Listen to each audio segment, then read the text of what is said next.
the agenda and one with you fellas on it. And this is a bit unfortunate. really nice standing. YouTubers, hear that, Alexa. Standing room only. Yeah, I could hear that. Yes, so it's nice. There's kitchen utensils on magnets. So we can read them and practice them as we walk around the kitchen. It's a beautiful day. It's cold in my office and warm in my kitchen, so here I am. You can come into our kitchen anytime you like, Alex. Just a wee tick. Oh, thank you. Kia ora all and welcome to the Strategy and Planning Committee meeting. We've got Councillor Forbes on Zoom. We should be joined at some stage by Councillor Laws. Ditto. Apologies I've received from Councillor Hope, who is attending Freshwater Management Unit meetings in Middlemarch today, and Councillor Malcolm. Councillor Malcolm, who had other commitments before this date was scheduled. So I'll move those apologies. Seconded, Councillor Calvert. All in favour, please say aye. Aye. Against, carried. Confirmation of agenda. Anyone have any other things that they need to add? We could take the lead from the front page of the ODT today and add an H in for Whakatapu. While Councillor Laws isn't here, that may be very opportune. I'm happy to say that that's what we should be doing. But pardon? It's going to be a long day. We won't do that quite yet. Then I'll confirm the agenda as is. Then, if nothing else, seconded. Councillor. Yep. Yes. Thank you, Councillor Noon. All in favour, please say aye. Aye. Against, carried. Conflicts of interest, I just ask that if anyone has any matters that they wish to raise up as conflicts, let us know now or later during that item, and do as you know you should do.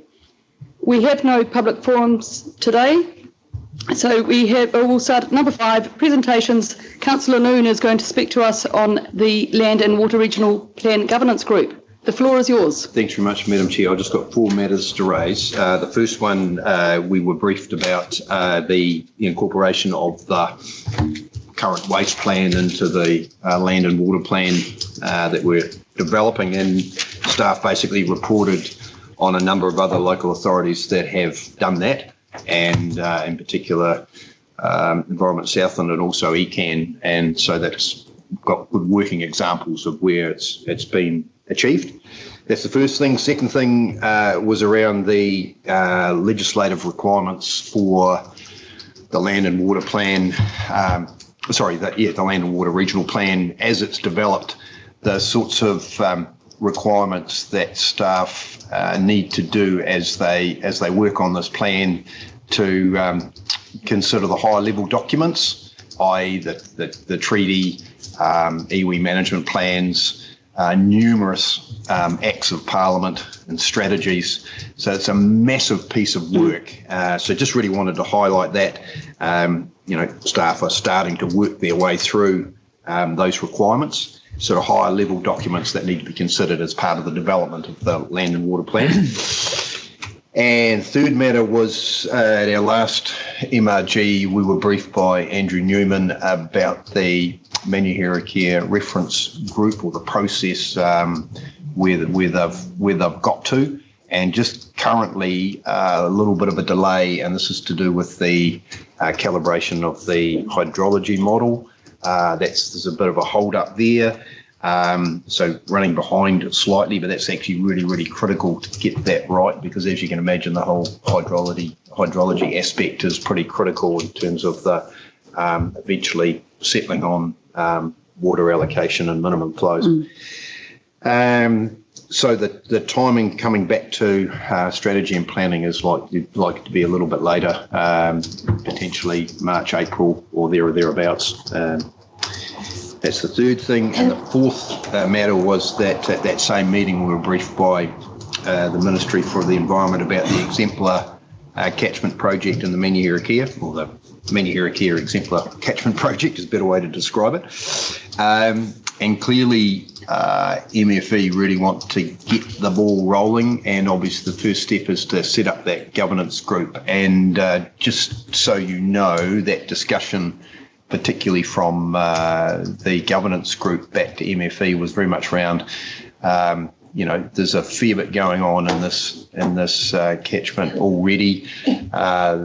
Really want to embrace what they're offering. It's just a matter of timing, really. And the new governance group would essentially be would have representation similarly to the current Manuhiri Care reference group. So there was just a bit of a pushback from the group suggesting, ideally, if the work was delayed slightly so that it kicked in at sort of more the conclusion of the MRG process. So they were the only matters I wanted to raise, Madam Chair. Thank you. Any questions?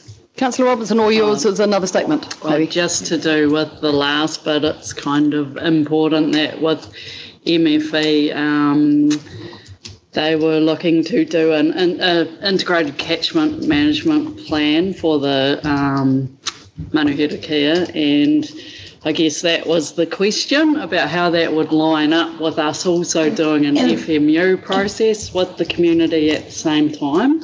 So that was the key issue with the timing there that our chairs outlined. It doesn't mean that they need to delay specific projects that they want to invest in the catchment, such as Thompson's Creek and some other ones. There was some data collection work they wanted to do. So discrete projects were a big tick, but how we're going to work to catchment plan type scenarios is something that needs to be worked through so that they're complementary. That's interesting in light of sitting through Mosgiel FMU for the Tairi yesterday, where Monty Wright suggested that we've already done this as part of the integrated catchment work that the Tairi trusted, which you did, Gretchen, and led us to. So I see them as very much complementary, and I would like to think that they can be synced together rather than disparate works. But interesting conversations to have. Any other questions of either Gretchen or Andrew? Michael? Gretchen lost me, Madam Chair, when you said they were planning to do a whole lot of data collection. Who was the they? Was that MFE? MFE funded, yeah, but perhaps Gwyneth or somebody else might be better to talk about that. I'm actually not sure. Do you know much more, Edward, or not? Do you know much about the project?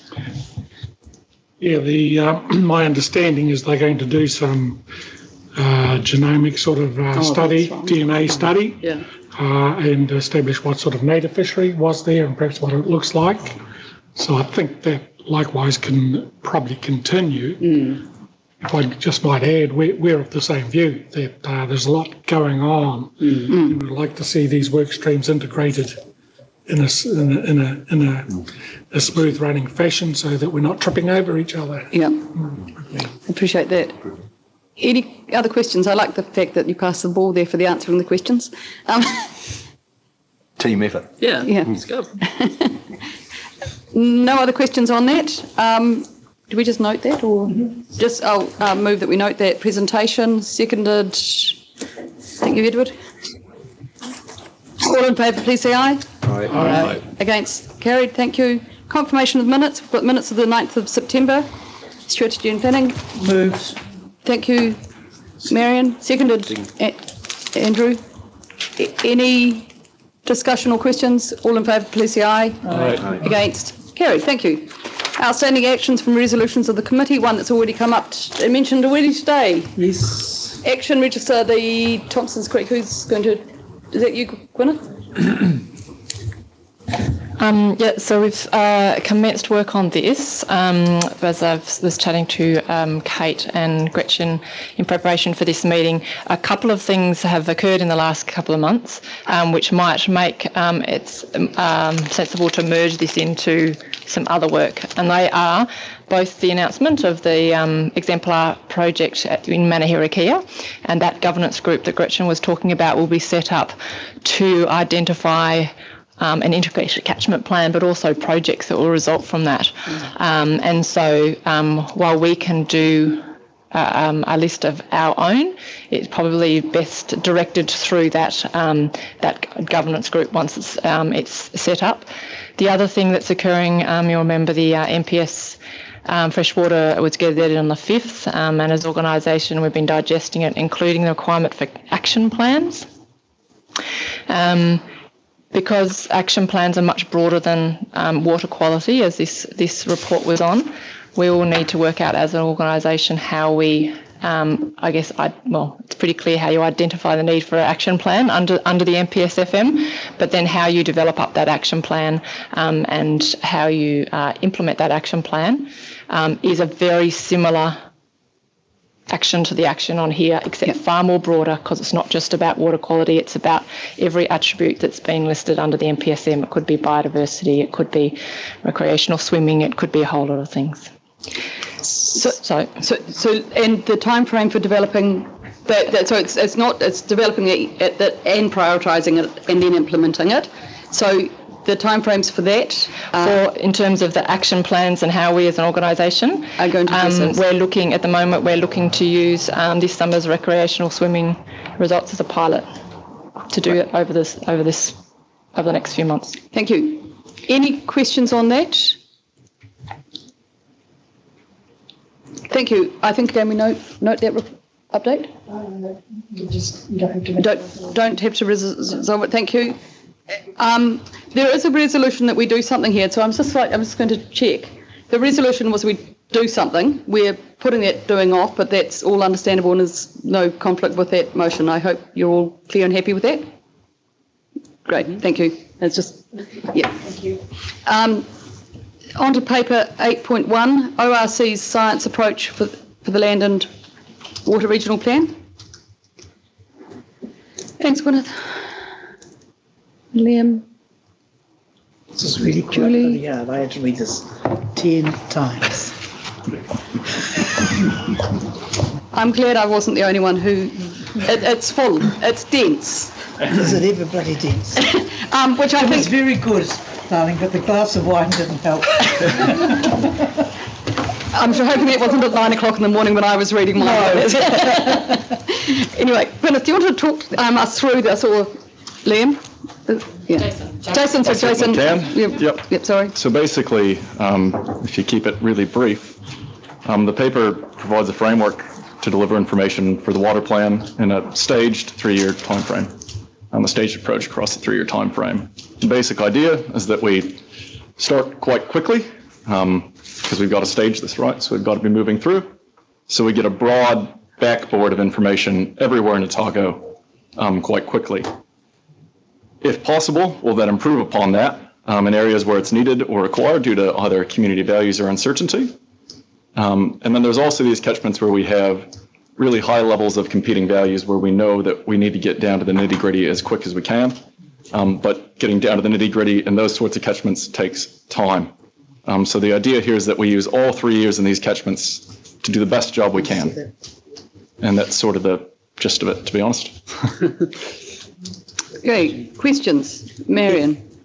And probably through all these papers there'll be questions rather than argument. But the first one is to do with paragraph 33, and what I think you're talking about is a precautionary approach.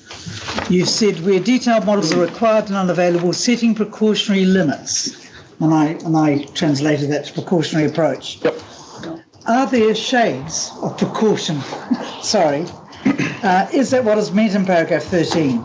So, in a sense, are you nervous of backlash and consequent stalling? You know, people. What I have experienced, and sometimes listening around the table, is people who say there's not enough science, or there's not enough good science, which I have real problems with. It's either science or it's not. And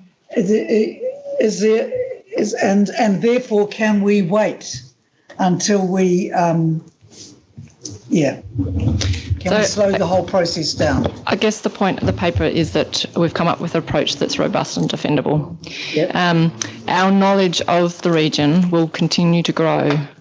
It will just, and it's not about that knowledge base grows and grows well beyond the 3-year time frame. And so it's about what is the best we can do to meet 2023.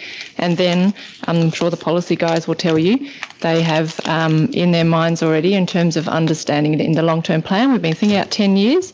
What does that mean in terms of as more and more knowledge comes through, and the science program, I guess, builds that knowledge, what variations under their progressive implementation approach that they may need to make in, say, 10 years' time. Second question, Madam Chair, that follows straight in there.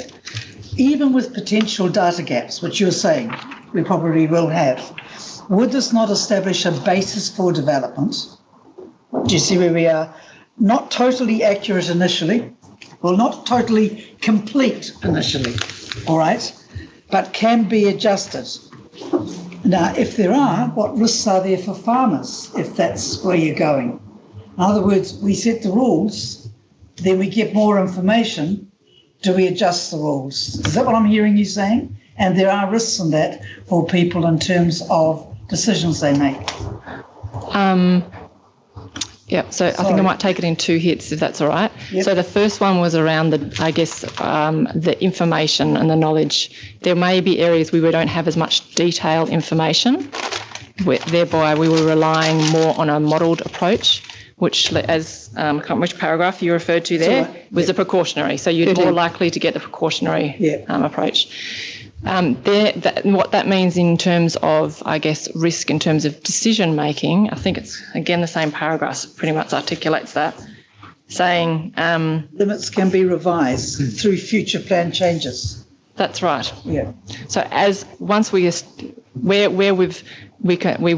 build the knowledge, we can use a plan variation in the future to, I guess, step back from the precautionary approach and have a more, what's the term you're using here? Evidential. Yeah, and a more fine scale. Yeah, I don't know if evidential is the right word, but More tailored. more tailored, tailored approach. Yeah. I think I've got it. There is a risk to people going for consents in that, because of the staging of their consent versus our knowledge. I guess the consent can only be made based on the plan at any point in time, and that's a risk that anyone would have. Sorry. Councillor Calvert. I've got a serious concern about the approach taken here. I can see why we're proposing it, why it's being proposed, but... Can you please move your mic slightly closer? I think it's the noise outside. It's very hard to hear. Sorry. Is that better? Yeah, much better. Thank you. The essence of my concern is where it comes up against the pointy bit, to call it precautionary or call it compared with evidential or call it what you will. We're doing guessing on a lot of it. When I say guessing, if there are gaps, let's just say we know there will be gaps, and in some more gaps than others, and we know that people out there weren't totally on board with how we've approached things in the last year, and we also know that a plan change process is not our best way forward if we can avoid it. If we can, we will get there if we need to, but I'm wanting to know what your response would be to a suggestion that we engage the people who are likely to be concerned about those gaps and think that if we proceed with those gaps there, that we fill with modelling or precautionary things or whatever. If we talk to those people and engage with them to think about whether they have a suggestion about how we establish where the gaps are and whether those gaps can be filled, then we can take them, and those are the people who are going to be upset when we go wherever we're going. If we can engage with them at this point to ask them those two questions. One, do you want to help being part of a process to establish what gaps you think we have? And secondly, have you got any suggestions, or can you help us fill those gaps in a timely fashion so we can move forward that allows them to be part of the solution, which reduces the chance of them thinking we're part of the problem? Yep, so I'll cover off the sciencey bit of that.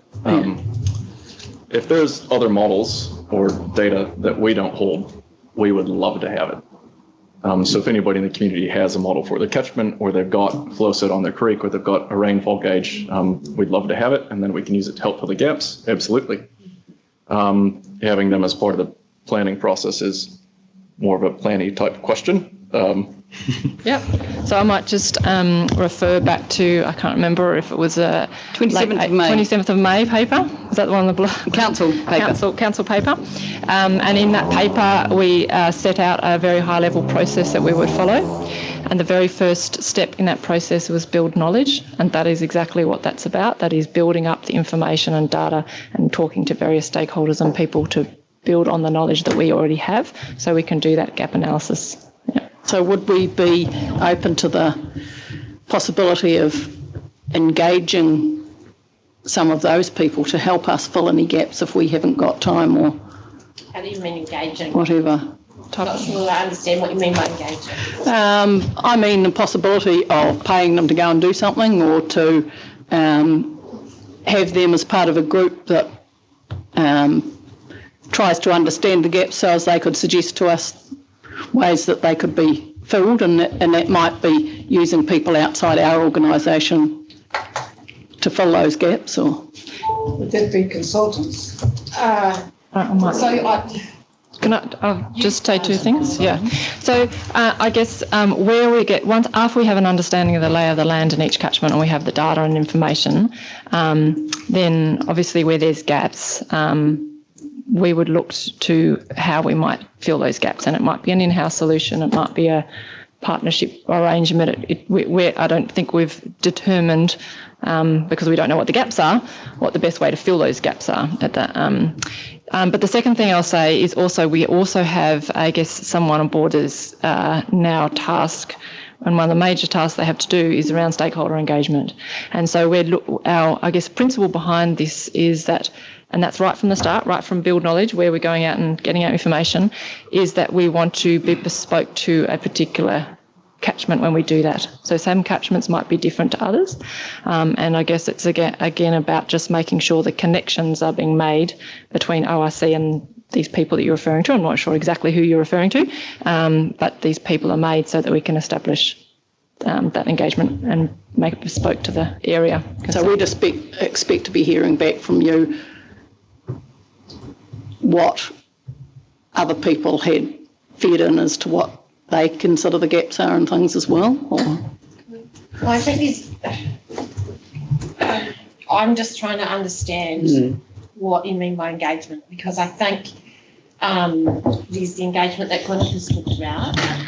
And as you know, we have augmented our team recently, and we have made some really great appointments, as well as people who are already on the team. It's not on, sorry. Oh, sorry. I'm more worried about the YouTubers, sorry. Sorry. There we go. Is that better? Yep.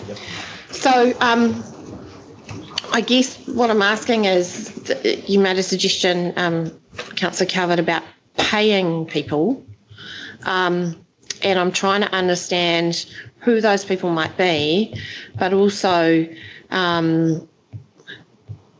don't know how easy that would be, depending on who you're talking about. If it's a consultant who's in the market and they are quite happy to work with us and be on our team, that's one thing.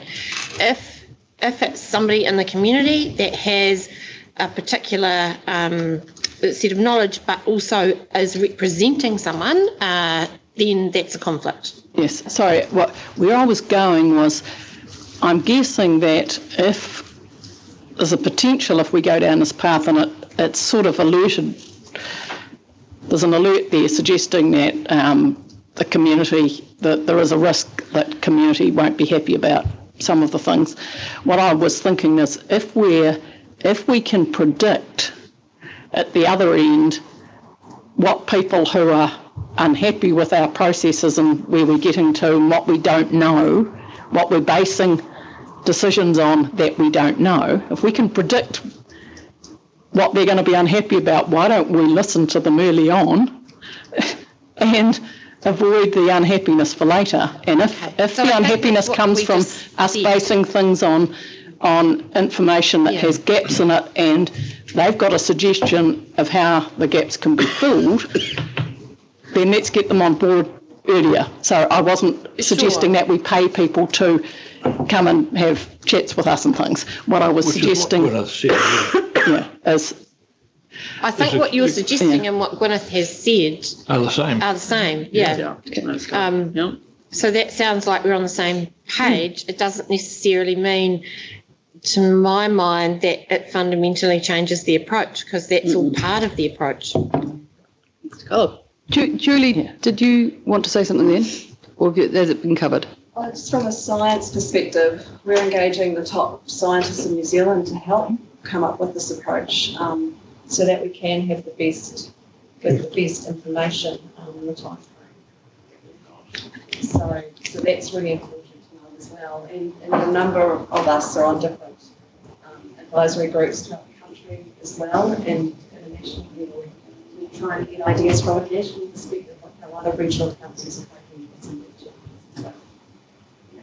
So, just from a science perspective. Thank you. Edward, I've got you next, and then Brian. And sorry, I should have said welcome to Michael, who was with us. He may have left again. Kia ora. I think I understand the approach and the rationale for it. I mean, if in the ideal world we would have had an overarching regional land and water plan and then do the FMUs post that, so it's a bit of the reverse. So that doesn't help the visibility that we're struggling with at the moment, but that's the way we've chosen to go forward. Got 3 years, so it's going to be tight, and so I can also understand the high-level, fine-scale approach, and it seems to be the report is quite focused around hydrology and water quality and what have you. But given we haven't got a land plan and never have had, what factor does that have in terms of difficulty of gathering data? How much work, how much influence does that impact on this overall process?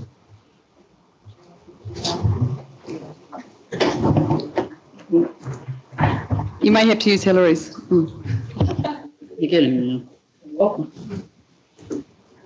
Thank you, Edward. So it's not going, sorry. It's not going? No. Okay. Yep. So we're only now developing our land team. We've recruited our first scientist that starts just after Christmas. So we've got a lot of work to do, but we're going to do it very smartly, and that is to already see what information and data is already out there, and work with the likes of, got some really strong connections at Beef and Lamb New Zealand and others.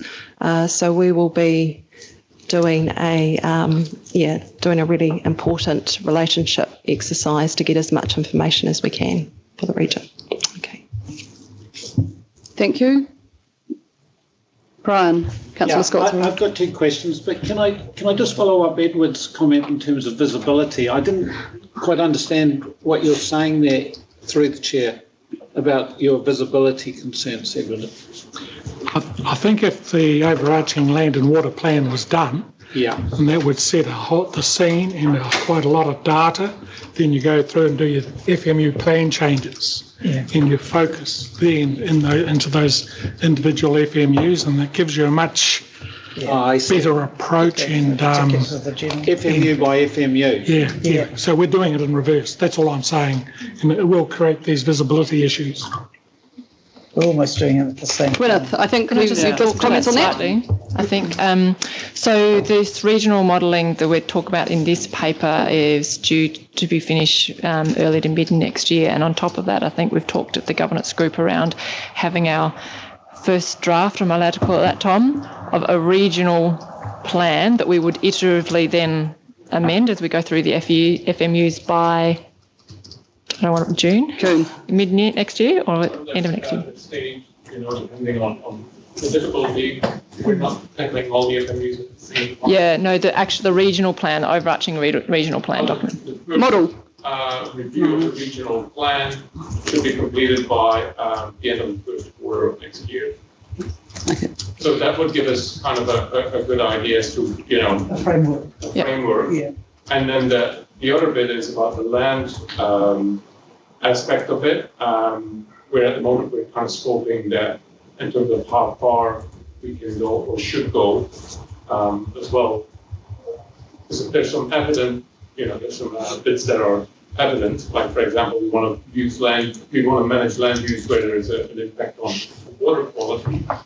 But we could, if we want to manage other aspects of land use as well, where it comes to natural hazards, where it comes to terrestrial biodiversity and things like that.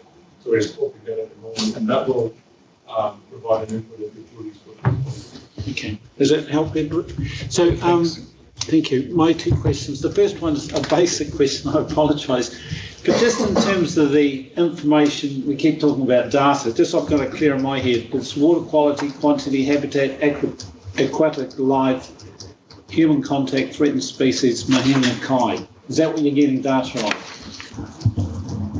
Long term, yes. This approach is to cover off what the NPS and I guess New Zealand in general are considering the ecosystem health attributes. And so those will be water quality, water quantity, ecosystem processes to a point. That's kind of a newer thing, so we don't have much on that.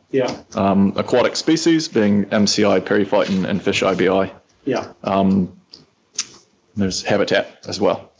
So that's what this approach is focused on. Okay, no, thank you. And community values? That will be the policy. Okay. This is just the science bit. Okay. Sorry. And my second question is just getting my head around the categorisation process.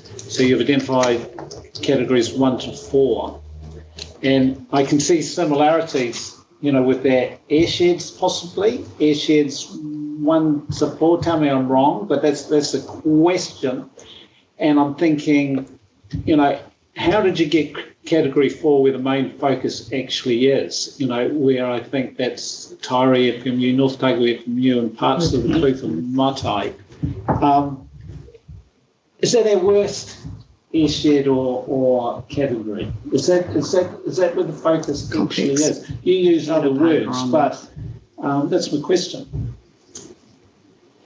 A couple bits there.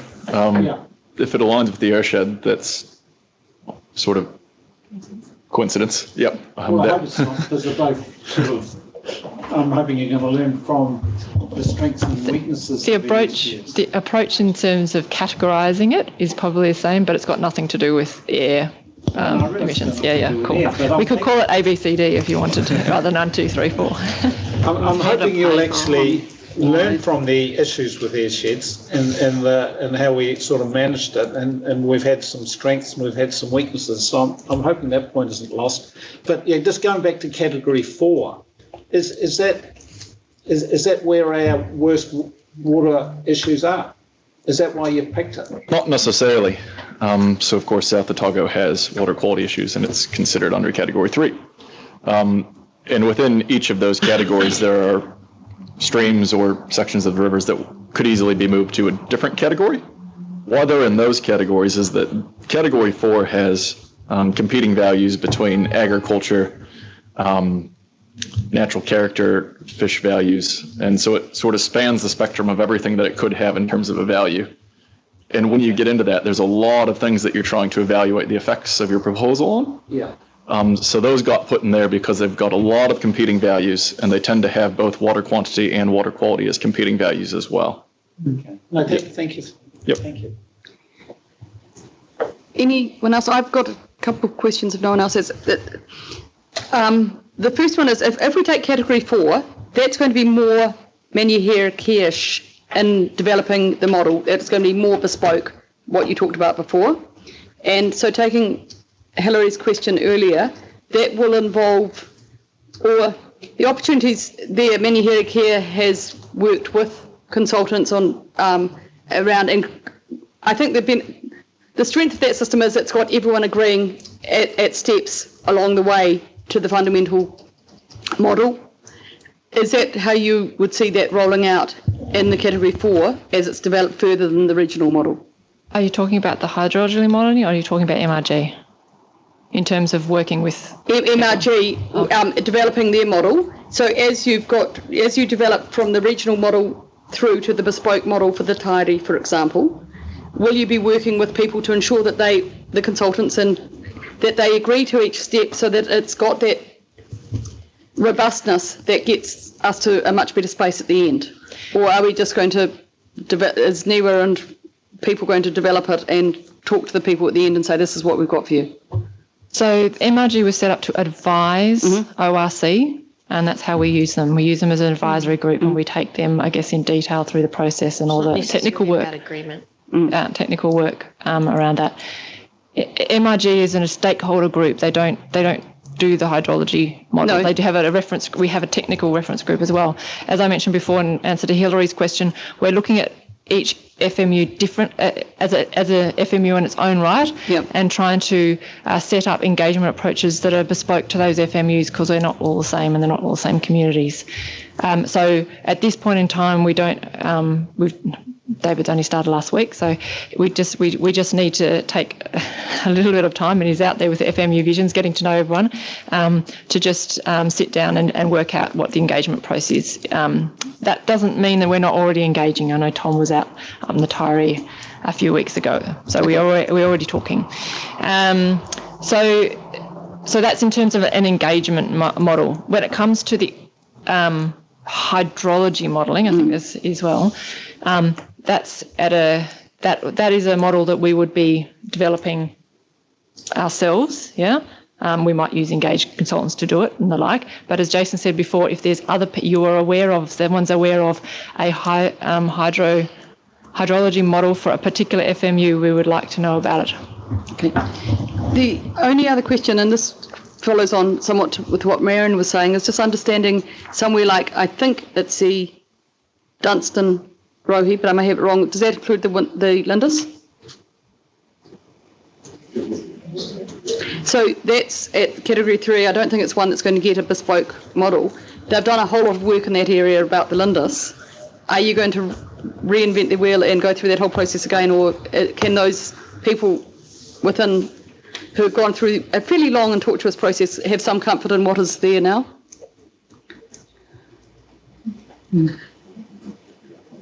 So, I mean, I guess in terms of the Lindis work, it was done against the current water plan. And so we still need to go and look at the entire FMU. But as I said, when that first phase, where we're talking about building our knowledge, we bring in all the knowledge, including, I guess, where we land with the Lindis outcomes. Councillor Scott. Apologies. Don't be appalled, sorry. It's good. I don't want to put, say, for example, Edward on the spot, but just to help me anyway, how is iwi involved in this process so that iwi is happy and satisfied? Like, for example, I've read this report, we all put our hands in the air, we all get on with it, you're at the table, but you're our partner. So what's the process for getting your buy-in?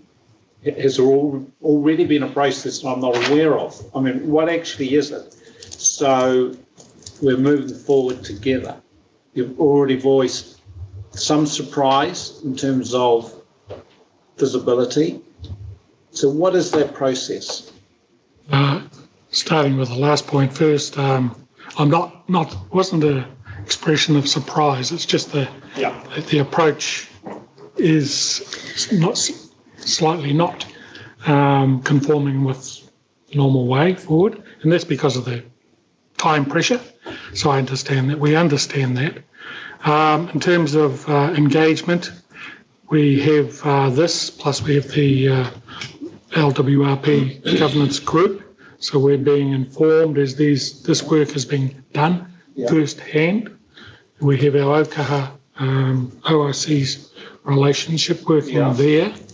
And then beyond that, there's going to be, as that work is rolled out, I expect to see on the ground engagement so that our data, our information, our knowledge, mātauranga Māori you might like to call it, we've got to see how we weave that into the process. And so I see that is a harder piece of work to try and get that level of engagement and keep it at a pace that works for all. So we're currently wrestling with that and just to ensure we have people engaged, so we're engaged at all levels. So, we've got visibility over that and know where the gaps are currently, but we're working on that. So if you've got a concern, how do we find out? We find out about it here. You'll find out about it here, but more likely first at the LWRP governance group, which meets generally every fortnight. Right, so the system's working. All of that. The systems are working, and it's just coordinating and getting a level of engagement at the flex routes is really what we're working on. Right, thank you. Kia ora, thank you. Michael Deacon, then I'm just going to check with Alexa and Michael Laws. But anyway, Michael. Thanks, Kate. I really liked Gwyneth's response before, probably 20 minutes ago, about next steps, including the engagement of the comms team to lift what Ed was just been talking about, really, to making sure the community is engaged with. And I'd just like to ask one question really about that. Could Gwyneth expand on that? Will it be two-way communications, or is it going to be, here's what we're doing here, and we want you to know about it? Or will it be, here's what we're doing here, and here's how much we want to engage with you so that you can help us achieve certain outcomes?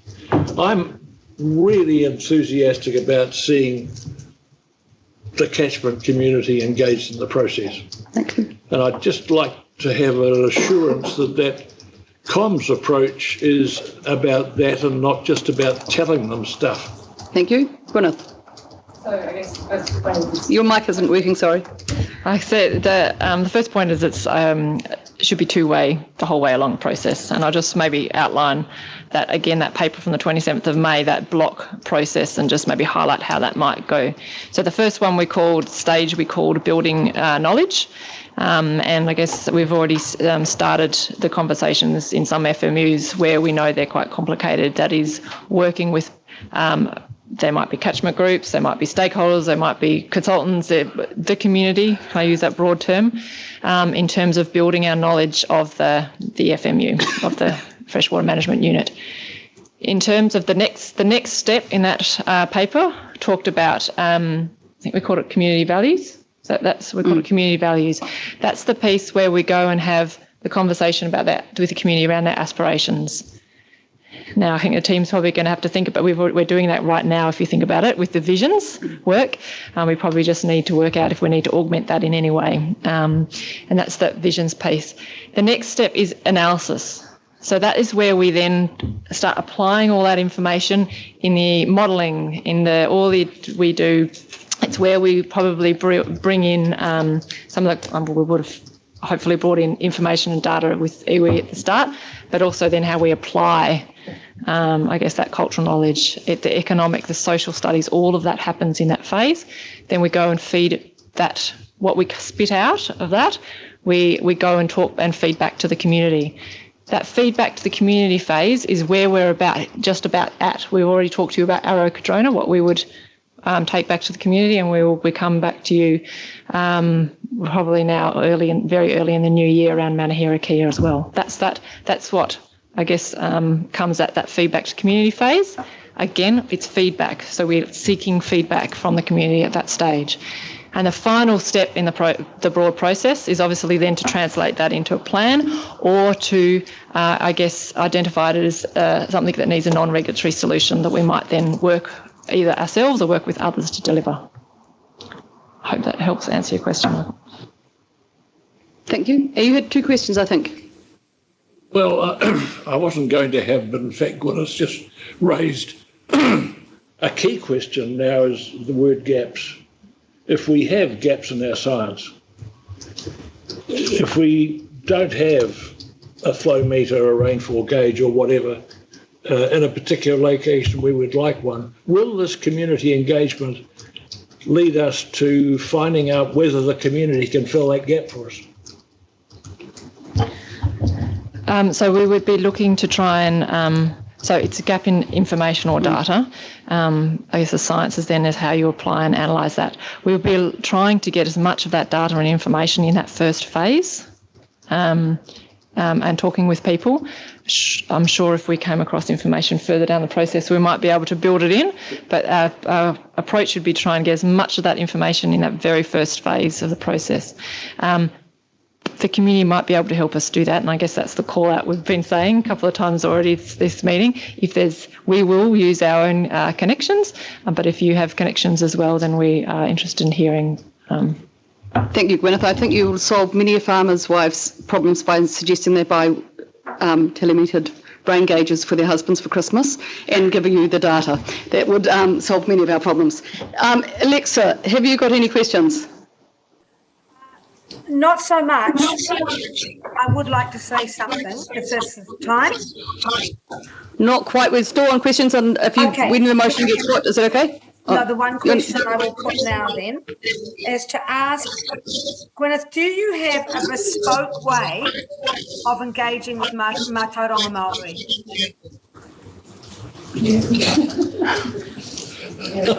And can we answer this in front of Edward?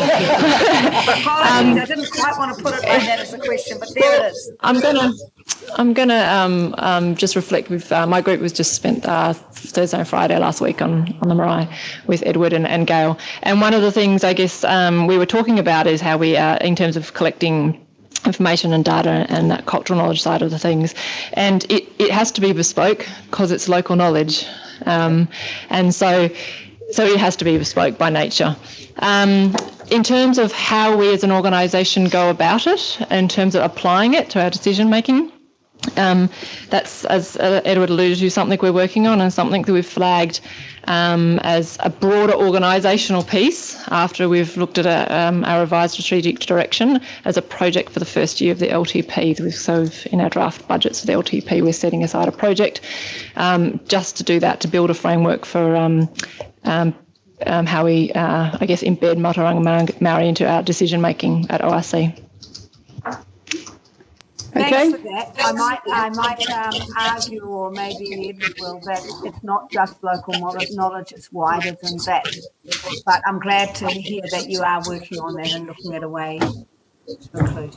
Thank you. Michael Laws, have you got any questions before we go to motions? I haven't got any emotions, but I've got a question or two. Can you hear me properly? We can well. Great, thank you. I'm on some fairly heavy medication, so if I make an inappropriate remark, you'll know where that's come from. I'm not sure that's a necessary side effect, but that's it. It is a good excuse. I should take more medication, not less. First of all, the feedback on the community phase. Gwyneth, I'm interested. You're saying that we're quite close to both Arrow and Manuhira Kia and seeking some form of almost formal feedback from them. Are we intending to put something a bit more definite to them, or is that consultation going to be more open-ended? One of the frustrations that I've picked up from the FMU values meetings is that some of the folk, just being practical farming folk, I guess, would love to be able to respond to something rather than talk about something with that is open-ended. Are we going to be quite precise about what we're thinking, what the plan will look like when we take that consultation into Manuhira Kia and into Arrow? All right. I guess the best thing I could do is point you to the workshop we gave on Arrow Condrona around the level of detail and specifics that we presented to you is the kind of level and detail specifics we will present to the community. Is that what you'll be doing in Manuhira as well? Because I can't remember a workshop on Manuhira that we've just had recently. Yeah, yes, and sorry. Yes, it is. And in my answer just before, I said that that's now looking to probably happen. I think Andrew mentioned the delays. So the workshop with council, we're just looking at dates, and it might depend about how early in the new year you'd like to come back. But we're looking at late January, early February for a workshop on the Manuhira before we go public with the consultation document. I'm assuming also, second question, that we're going to be sharing all of our science and all of our modelling, in fact, all of our data and knowledge, with the communities that we are consulting with. Is that correct?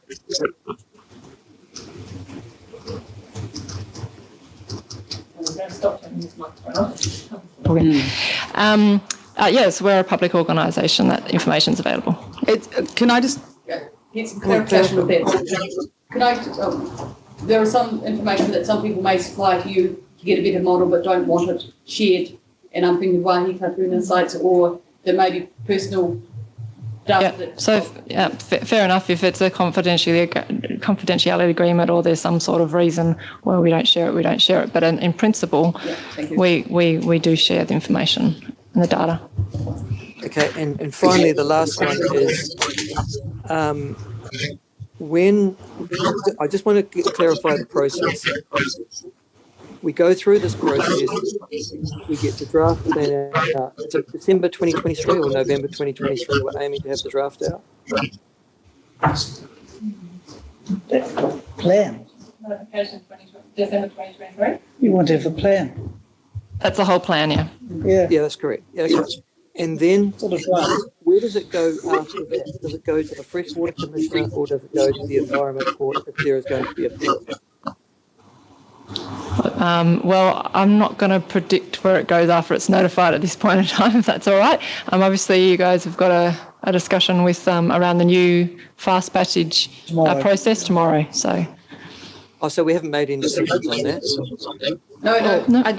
We do. And they may not be made for us. I don't think it is a case of whether a council will make those decisions. I think they're now set down in terms of there are some parts of the plan that will need to go to the freshwater commissioners. There may be parts of the plan that don't. That's the piece that we'll have to figure out. We won't be making that decision for some time, though, will we? Thank you. There are no other questions. Oh, sorry, Jason. The only other bit that I'll add is we've talked quite a lot about gaps, both in the network and everything. And so the third stage of this project, which I didn't want to preempt, is actually having our network reviewed by Niwa and Cawthron to look at if we're representative, where we need more, and then making sure that we're monitoring both all the NPS type attributes, but also the attributes set in the water plan, so that we can make sure it's working and doing what it was intended to do as we move forward. It's fabulous. Good. Really good news. This is just a noting report. What? Sorry, I thought your microphone was on. Oh, sorry. Oh, I'm happy to move. You're moving that the committee receives this report and notes the proposed science approach to the LWRP outlined in this paper. Do we have a second? Happy to second, Madam Thank Chair. you. And I'd like to make a comment, if that's all right. Oh, the voice one. And I'd like to make a comment. You'd like to speak to your motion? Fine, thank you. Very brief. It's just to say I found this really difficult and tense as I worked through, and could see the problems that were being there. I am very happy with the solution. If we had to wait until we got all our ducks in a row, we'd be here another 10 years. Yeah. There is some urgency. This is a way forward, and I'm really happy to hear of that review. I'm also heartened by the fact that you are working nationally, if not internationally, with people coming in from all over reviewing what is something. Because for too long, I think I've heard people saying, oh, well, you don't understand, this is Otago and we're different. We're actually taking our nation's science and ability, which has been at work in other areas, and applying it. I'm absolutely delighted. Thank you for the work. Councillor Calvert? I am heartened by what I hear. Mike, sorry. Why are we having so much trouble? Is that Everyone just puts their microphones on and leaves them on. It means that you get rustling though. I think I touched it, sorry. And doesn't rustle papers, it'll be fine. Walk off. Is that? No. No? Yep, that's on. I'm heartened by what I'm hearing today, and I like where it's all going and what we may be able to achieve with this process. I have a concern about the idea that it's based on a precautionary approach and the chances of people being concerned about us making decisions about things we don't know enough about with the idea that we can sort them out later. I don't think in the event that it will happen that way. I think we will know more, and that people, if we follow this, what you're proposing, that we will much more be taking people along with us as we go. But I think that is a serious risk, and the idea of basing our approach on a precautionary approach I don't care for. So I'm going to ignore the fact that it mentions that a couple of times in the paperwork and hope that what we're actually doing is better than that. Thank you, Councillor Kelleher. Yep, for me, the risk considerations of this paper was the one that concerned me the absolute most, because it shows the gaps that we have and the very short time frame that we have to complete this in. And certainly paragraph 33 that Councillor Hobbs raised really had me scared as well around if we get it wrong, well, we can fix it by a plan change, but we know that plan changes through any council take years, and if we get this wrong, we could see valleys full of orchards wiped out while we're waiting for a plan change to happen. I suppose my concern really around it, I'm heartened by staff saying that they are open to all approaches, because if you look at the processes we've done to date with our plan changes and with our the major stuff that this council has going on, you have some very key people sitting out in the community with a lot of knowledge about Otago and a lot of knowledge around these processes. And I'm talking about consultants like former staff, Dean Olsen, Matt Hickey. They appear time and time again in our processes representing various groups. So, I mean, I'm heartened to hear that if those approaches were made from these people who at times can be quite critical of what we do, that staff will listen and potentially work with those people, then that's very positive, because we only have one chance to get this right, and the implications of it will be very severe. So thank you for that. Mr. Chair. Thanks, Madam Chair. Hey, look, the way I see it, we're in this waka together, and collectively as a group, and whether it's iwi, governance, the community that Gary's just referred to that's got some additional knowledge that will benefit our existing knowledge, so be it. But collectively, we just need to ensure as governors that if that knowledge is out there, that we, join the dots, or we provide the contacts for staff to be able to follow that up. I think that's really important. But overall, this paper, I think, gives us a really good sound building block to work towards that December 2023 target. Fundamentally, the approach probably is our only choice. We are limited to a time frame. However, it's probably the safest choice that we can pick in light of the time frame constraints. So to the staff, all the very best, and we look forward to updates, whether it's through the governance group or through this committee in the future. Thank you. Councillor Forbes, you indicated you wished to speak to this earlier. No, I'm pretty happy. What has been said is kind of what I wanted to say, and I agree with Gary. I'm a bit worried about plan changes as a way of changing it, but I can't see any other choices. I think the paper's fabulous. I really did find it very dense, but it considered things from many angles. So thank you, Gwyneth, and your team for that. It's really, really good. And I think if we manage to pull this off, we'll build trust in a way that hasn't been done for a long time. But I am concerned about getting things wrong and expecting a plan change to fix it, because they do take a long time. But nice work. I'm happy. Councillor Laws. I'm taking silence as he hasn't got anything to contribute. No. I mean, we don't know what we don't know. And if we've got the best of intent to share the information with our communities, and we will have good communications which will remove, I think, a lot of the suspicion and concern and anxiety that's out there. If we do our job properly, it will dissipate. We've just got to do our job properly. That's all. Thank you. There are no other speakers. Councillor Hobbs, do you want to exercise your right of renewal?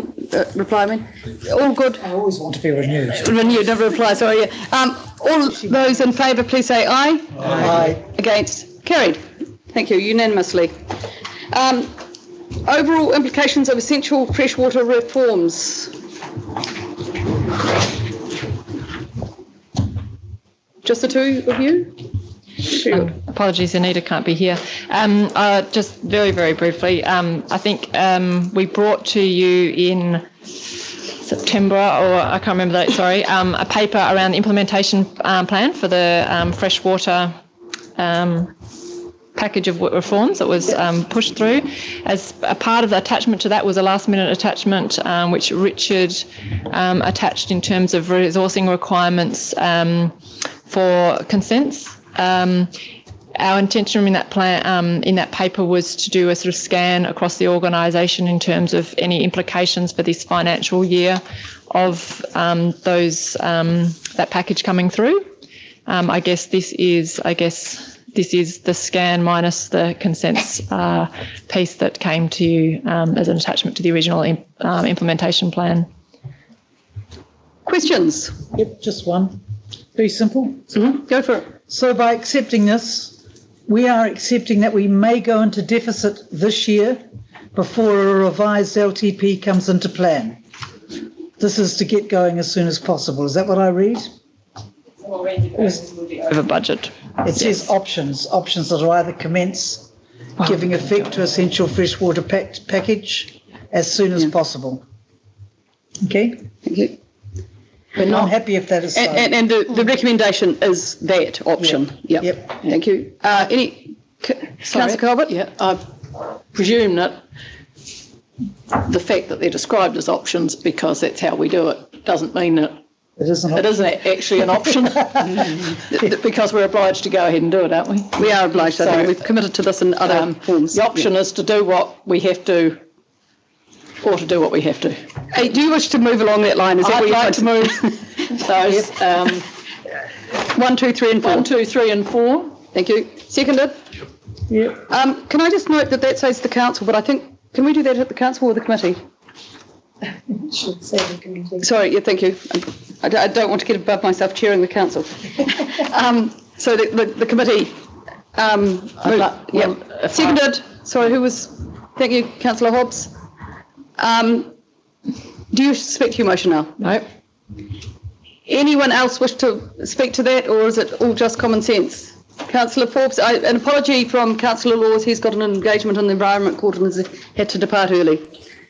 Do you need common sense to me? Great. I will put the motion. All in favour, please say aye. Aye. Against? Carried. Thank you. That was hard work. Good drafting, and always gives a quick result. 8.3, Otago greenhouse gas emission inventory by district. Who's in here? She Anne is in person. Welcome. In person. We're just trying to find out where she is. Just over here. Just over here. Oh, there she is. All the way from Australia after 2 weeks of quarantine, and she gets to have our company. Which was better, quarantine or being here? Welcome back. Do you want to introduce it? Well, it's pretty straightforward. Yeah. Well, I think we'll just take questions then. Yeah. Nice to have you back. Thank you. Any questions? Again, I'm happy to move. That's very quick. No questions? No. You've got a question, Brian? Not necessarily about this, but just how's their... Can we have it about this report, please? Yeah, okay.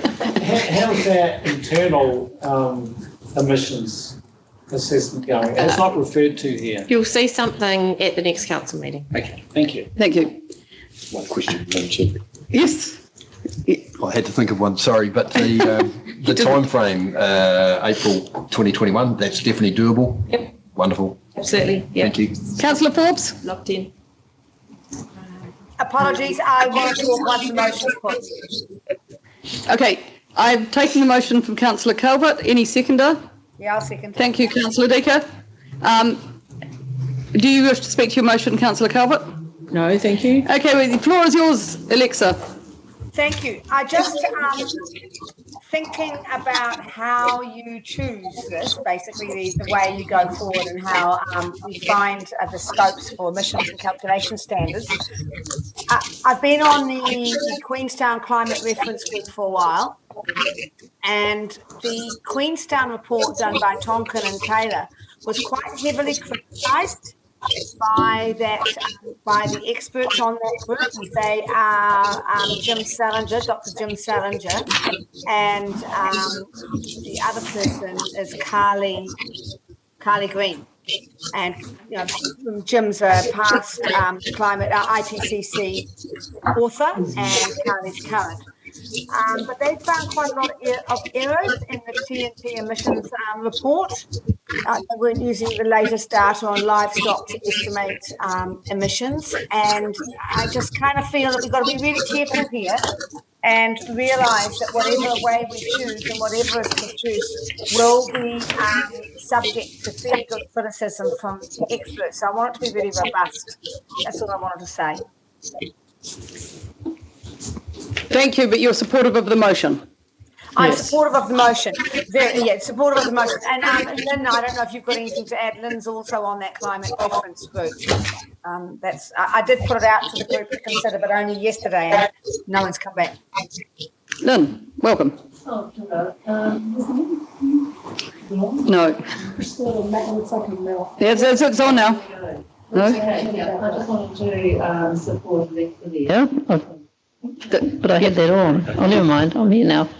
And I think some of the other things, just reading through this report and some of the other things to follow on from Alexa, was also concerns about the lack of social and environmental issues raised in the Tonkin and Taylor report.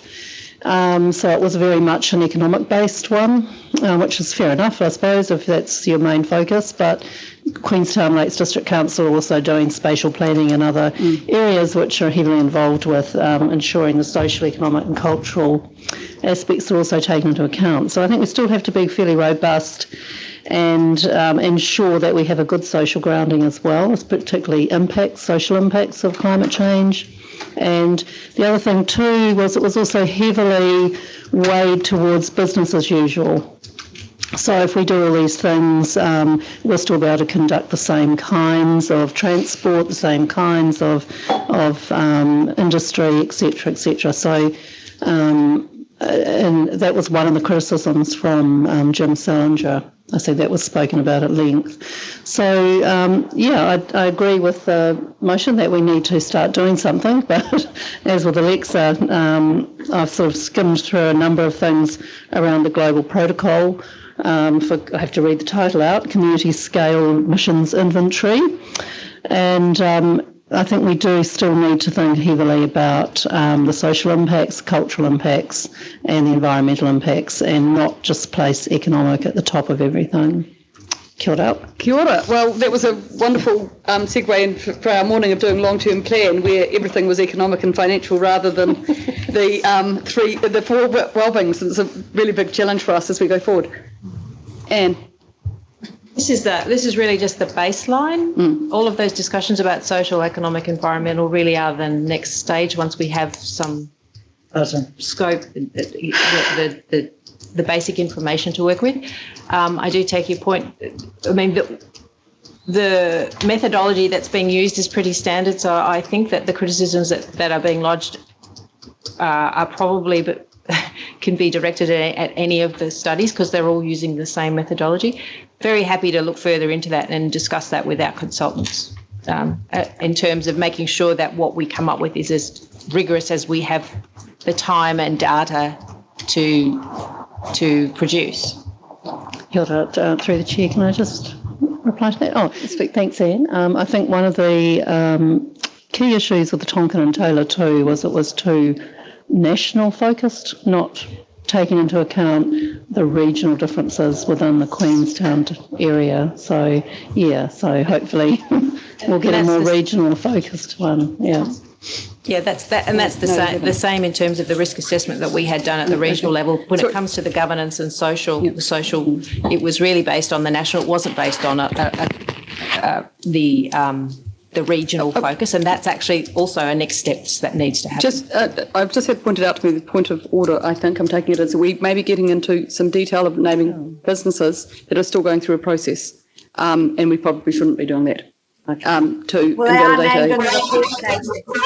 No, but it's not our tender. I just want to be careful about that.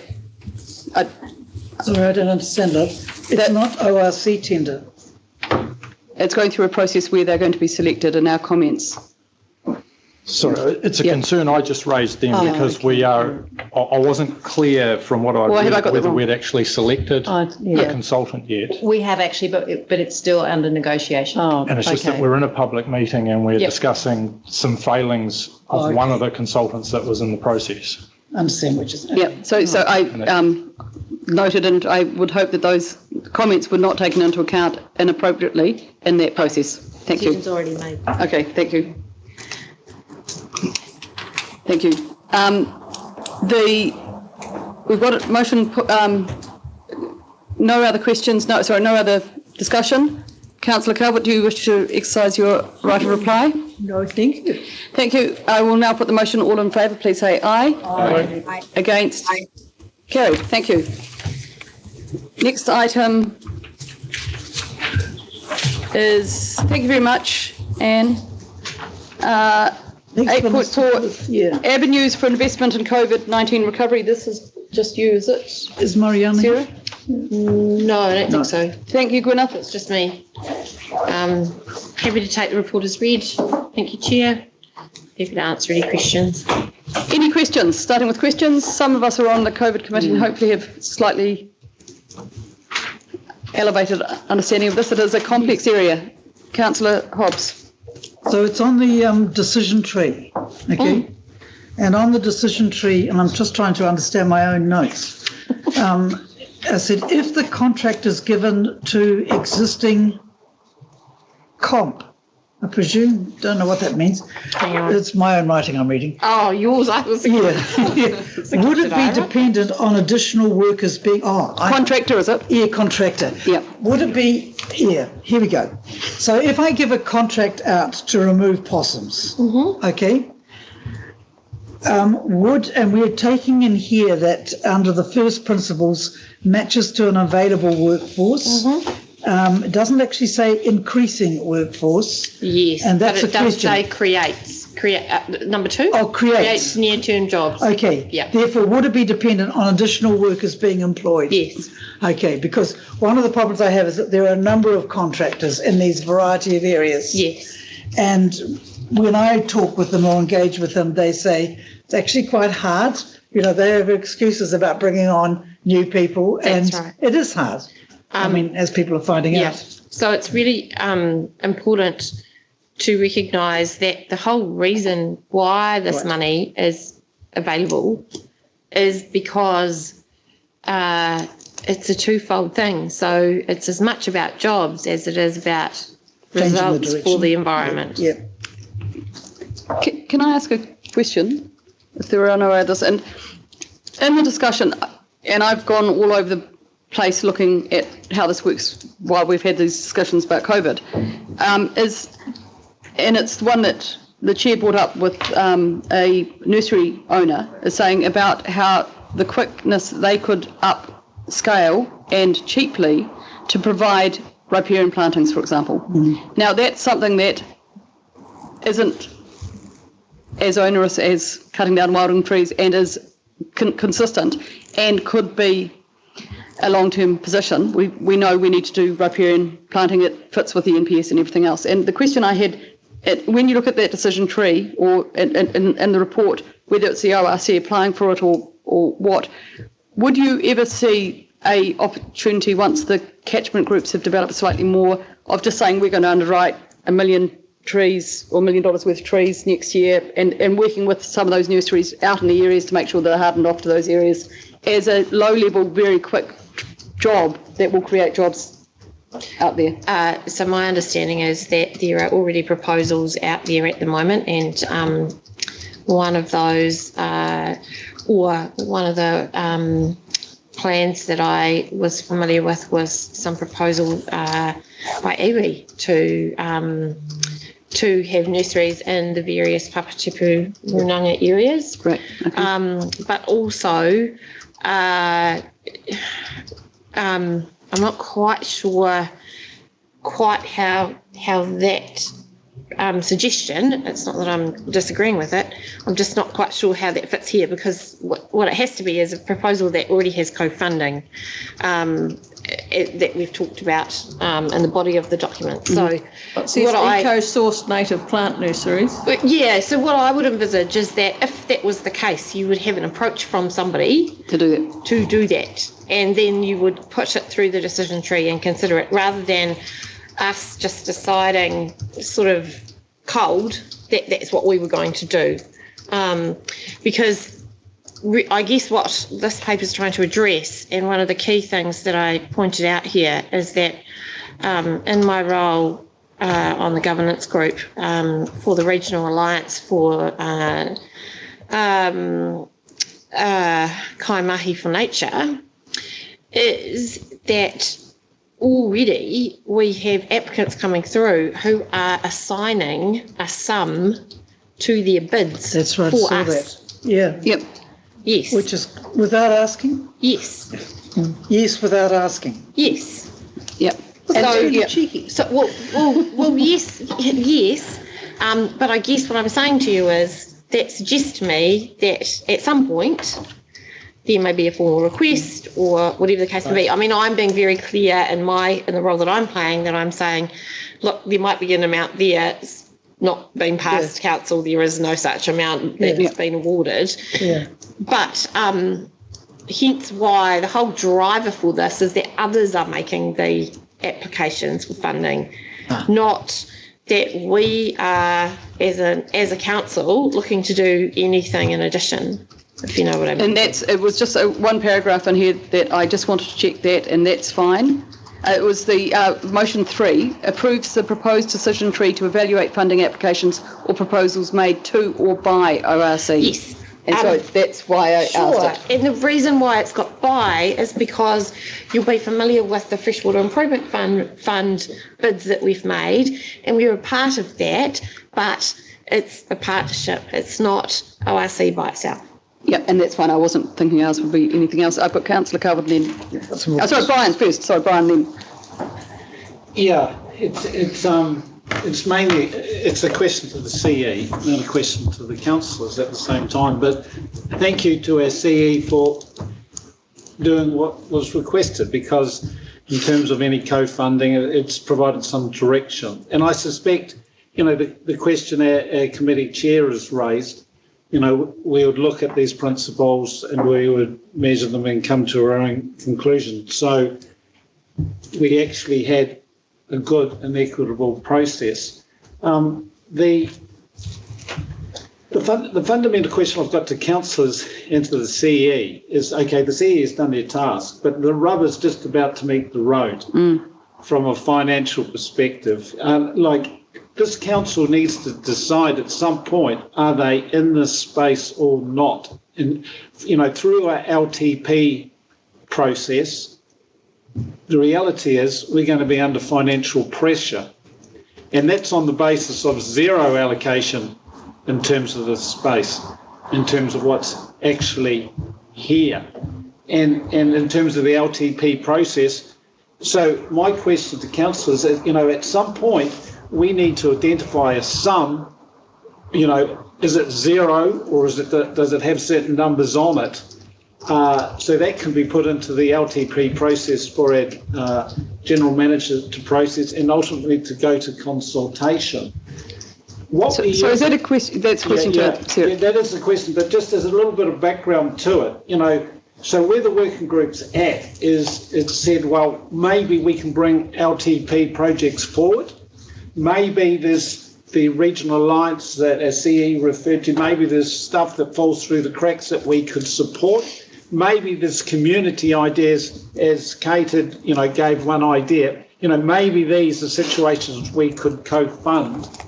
Bearing in mind that we have done or been involved in certain things already today, in terms of the flood protection being brought forward, the government money in Wilding Pines, involved in the submissions already on the Taieri and the Otago coastal catchments, and the Pomahaka and the Wanata water groups have already got significant funding. And probably a key thing is that the ORC is actively recruiting for its business as usual. And that's where all this extra LTP cost is coming from, for goodness sake. So, at some point, we, and maybe it's not today because this is, sort of the next step, but I just want to, just so we're not kidding ourselves or going down a path that, has no end, is I, welcome any comments. Are we going to spend some money in this space? That's my question to anybody that wants to answer it. I don't think it's fair to ask the CEO what decisions we make at LTP, is it? But CEO may want to answer. Maybe a comment. Where was the money? Sure, I'm happy to comment. Yeah. Look, I think this is a very challenging space, and one of the things is that I'm aware that there are bids out there at the moment that are, as I mentioned in here, in the situation where they have a substantial amount of funding available to them, but they have to match it. And if they can't match it, they get nothing. Yeah. You'll recall some of you were here when you made the decision around funding predator-free. Yeah. And it was the same kind of thing. It is, yeah. And so that is one of the things that's quite challenging. And there is a spectrum of things that are being looked at. So, there's things from, maybe less than 100,000 to things of several million that you could look at. And I think you might want to start by I think your question is a very good one, Councillor, which is actually, can you afford to do anything? Yeah. And if you want to and you think you should, then what is the order of magnitude? And then, as the paper recommends, what is the process for that? So is there a cap? Is it like an eco-fund type process where you say, right, get your bids in by such and such, it's a one-off deal, that sort of thing. So I think there's a bit to unpack in there. That's why I didn't go anywhere near the money in this paper, because I didn't feel that I had any steer whatsoever about what you were talking about, and I certainly didn't want to set anyone up for disappointment or embarrassment by putting in a figure. Yeah. So that's why I left it out. Thank you. Councillor Calvert?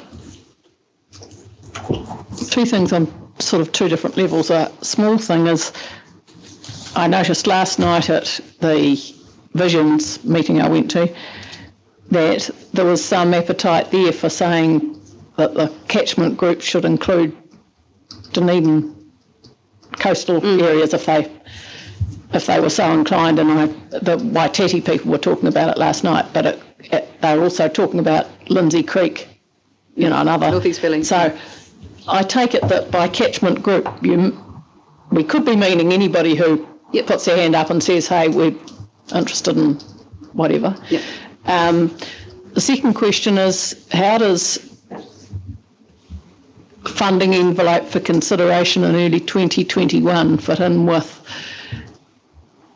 the long-term plan process? So you have options, obviously. One is that you do some thinking about a funding envelope and it's incorporated into the LTP, and so you don't allocate any funds until after the LTP has been adopted. Or the other way is you could choose to look at an unbudgeted spend. seems a bit weird to drawing from reserves. Look at an unbudgeted spend in the middle of an LTP process where we're putting something out for consideration and things, but not putting this out. That's true. You know, it just seems an awkwardly sitting. That's true. Except to say that some of this is kind of time bound in the sense that the need for employment is now, and some of this is also seasonal. So, you know, it might be more advantageous to be doing the work earlier in the year than to receive funding and then have to wait for, you know, another growing season or whatever. Thinking early 2021 now is actually quite late in the LTP process, if you see what I mean, too. I mean, in some respects, knowing now that if you're going to put any money into this, to sort of factor it in now, so as we're actually thinking about that, might be a more, no, I don't Look, it's entirely your prerogative if you wanted to change. We await your motion, or someone else's. Councillor Hobbs. 2 quick questions and then some comments. Is that all right? Can I do it all at once, or do you want? I would rather do it separately. It's easier for Paula's here. The question is a very straightforward one. What the hell is ground truthing environment mapping? It's when you actually physically go to the site to make sure that the mapping you've done as a desktop exercise is correct. Ah, okay. I've never. You get out onto the ground. I've never seen that. I just thought, dear God, what truth is in the ground that I've missed out on? Is the wetland actually there? The second question was again back on the decision tree. Mm-hmm. One of the things that we've heard a lot of, Sarah, is that women are the people who have lost most jobs. Pacifica Māori. And I suppose I'd like in the decision tree to be aware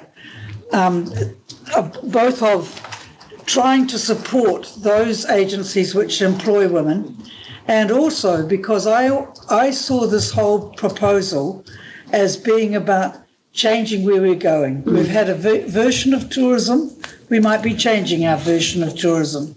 We've had a version of working out in the community and environment. We might be changing it so that the training is also very much part of the package. It's not let's do a small job now, cutting the grass along the edges of State Highway 88 into doing something that makes a difference. Yeah. But I would love to feel that women were being included. And it's not that they can't chop down trees high up, but it's sometimes because they have responsibilities for little kids. So you're exactly right, and that is part of the issue. I think the matches to an available workforce is probably the piece. The code, okay. The code for, you know, what is that available workforce? Is it youth? Is it women? Māori, is it something Pacifica. else? Yeah. That's fabulous. I feel really good about that. Councillor Robertson.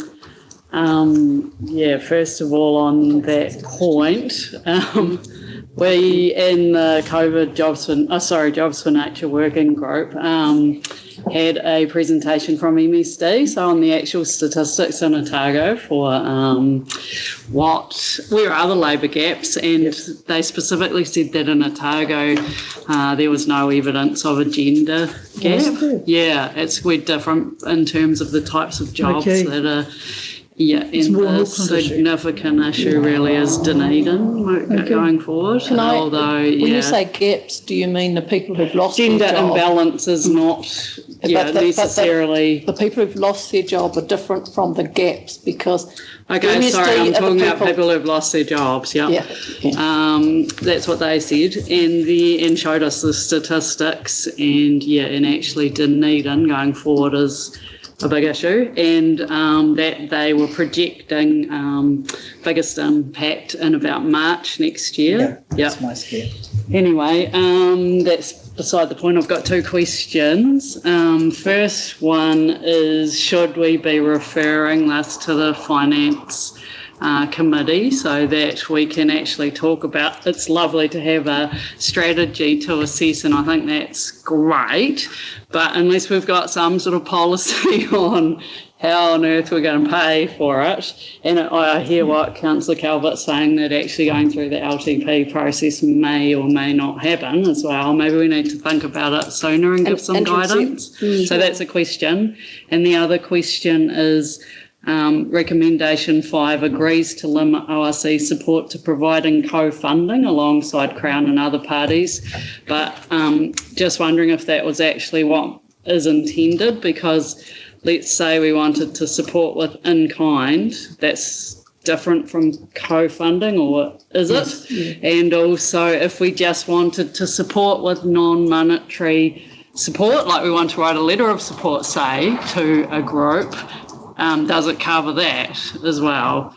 So that's the other question. So, yes. Yeah. Okay, so really good questions. Because we're coming close to the end of the year, we would normally take you'd normally take a funding paper to finance, but if you wanted to do something before the end of the year, probably better take it to council. Yeah, sorry, that's a good suggestion. You get the actual decision as opposed to having to wait for the ratification. So that could be something to think about. And then the other question about co-funding, I guess there's nothing, you're exactly right. Things like in-kind support could be included into that recommendation. Co-support, as it were, rather than co-funding. Can I ask if, Gretchen, if you deleted 5 and instead invites the COVID-19 Jobs for Nature Working Group to devise a funding process and funding envelope for consideration by Council in late 2020, I'd feel happy about would that answer both those questions? Yeah. And I think that and that you'd invite the co-chairs of finance along. If I could just say, the only thing I'd say about that is you'd lose the first bit, which is limiting to supporting. That's what I have the problems Crown with. and other parties. I have some problems You have with some that. problems with that. I have problems with that too. I don't think it stops us from doing it. It's just part of the funding model, Sorry, isn't it? I was going to speak to that later on, but okay. Well, do you want me to do it now? Just quickly say, if you're limiting ORC support to providing co-funding, you might miss out a wee group over in Waitaki or some, who wants to do something locally, and it'd be really worth our while supporting them. We're only going, because what I'm really worried about, not in this paper, love, but in some of the stuff that's gone around this, is that all the big groups are moving in very fast, and the little wee sozzles and the solo contractors are kind of missing out. So you'd be happy for that to go? I'd be happy for that to go because then we can bring it into the funding model, and what comes in will be discussed. So that's why, love, was only that. So if entirely your prerogative. Can I suggest that we get the co-chairs of the finance in on that to ensure that there is a financial lens on that? Well, we certainly need the finance director, general manager. Yeah. That's up to you whether we've already got 4 or very welcome. Yeah, I'm just trying to. The more the hands in there, the more agreement there is to push us forward. It's going to be a rushed process, I think, or anyone who wants to attend that, maybe. Yeah. Yeah. So I'm just trying to find a way forward. I've got councillors. I'll speak to the motion, I think, because I've only got comments rather than questions. Okay, so Alexa, you've got a question?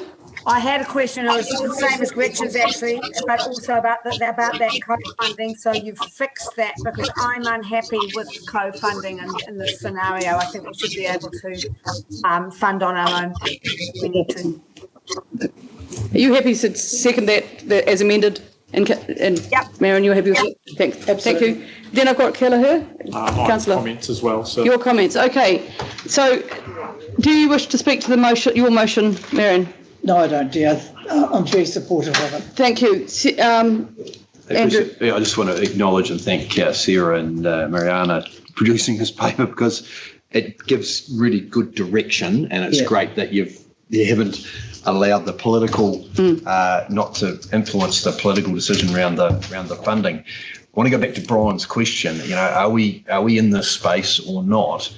like it or not, we will be in this space sooner or later. And we need to determine whether it is sooner or later, because, someone is going to be left carrying the baby, excuse the term, once this period of time runs out, that the Crown funding ceases. So we would be like the likely organisation to pick up the tab. So we need to be mindful of that when we decide whether we're going to have a funding envelope for this activity. And I think the other point I just wanted to make, and it's sort of solved it now that you've removed that recommendation 5, was around the suggestion for a nurseryman to have, 12 months notice, for example, or some sort of guarantee from the regional council where they could provide plants for probably half the price to what they currently do for particularly community organisations, but obviously in the commercial space as well. If it was for riparian planting, if they were able to get an indication of X amount of plants required for the next planting season or the one after that, they could propagate and get those grown at a very, very cheap rate. So this leaves that option open, so I appreciate it. And it does. Sorry, I had not assisted Liz in the presentation, and we hadn't really completed writing the amended now 5. I just want to check that out. Are you happy with that as amended now? So basically any of the chairs, especially the finance ones, are able to participate in that meeting if you all want to sit around and do a working group to try and get something to come together that we can agree on. Are you happy with that, Chair of that committee? Working party. And the, GM Finance, yeah? Yeah, sorry. Because I'm actually hoping that GM Finance might provide a report. Yeah, so that working group, actually, we're very clear about that working group. The members include staff, so yeah, I can understand. Sorry, apologies. Of course, Nick has to be there. Yeah. And so can you add in the chair, general manager of finance? Thank you. Does that sound all right, Sarah, or? Yes. Corporate. Just very mindful of the workload before Christmas, but yes. Yeah. This is about creating more work for other people, so it has to be good. I think it's about the concept as opposed to the time. I think if we can all, try. I'm sure you'll chair that so effectively that won't take a long time, Ryan. Right. Sorry, you wanted to speak to the motion, Gary? Yes. All it was just to say that I'm supportive of the changes, and I concur with Councillor Scott's concerns around how we're going to fund what is proposed. But I just wanted to highlight also that in my region, we have a massive labour shortage. Yeah. And so I think there just needs to be some sympathy around if anything appeared in the process. I mean, by all means, we must be advancing forward while central government money is available. But just some sympathy around if there was projects proposed that were right next door to a desperate labour need, that we may have to have some prioritisation. I'm not saying that projects should be delayed that are possibly in an area you would never get that labour into where it's needed, but just some sympathy towards what we currently are facing in Central Otago would be good. Do you want that as part of the motion, which you could add as a rider, like 6? The group will note we'll try to ensure there's no competition for jobs.